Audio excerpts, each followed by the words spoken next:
Hi there, Michelle with Time Krafts. I wanted to show you how you can use two different Cricut machines on the same device. So I'm using a Mac desktop here, but you could also do this on a laptop or a PC.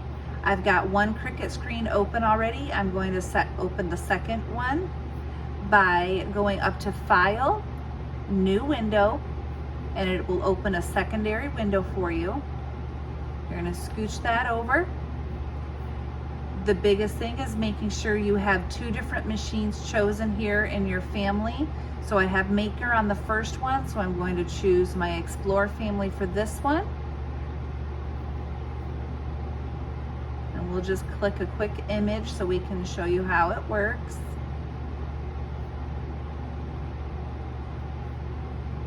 The biggest trick to this will be remembering to keep the right materials in the right machine. From here, we'll just click Make It Like Usual and continue.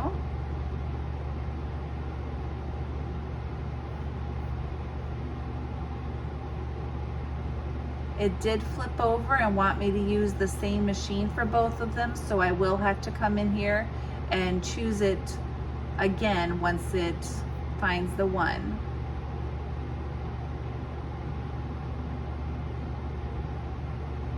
So I'm going to go ahead and choose the Maker.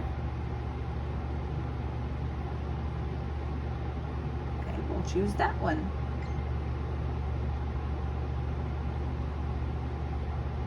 We'll choose the Maker on this one.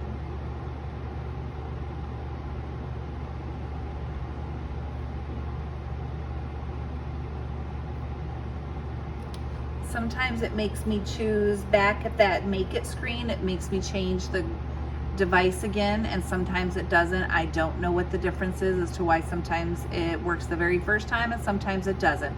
But there you see, I have the Air 2 running on this one, and I'll just have to choose my material. On this one, I've got the Maker running, and I just have to choose my material. The only trick I have found is to make sure that both of them are running via Bluetooth and not via USB. It will always want to look for the USB one. I hope this helps you guys, and have a great day.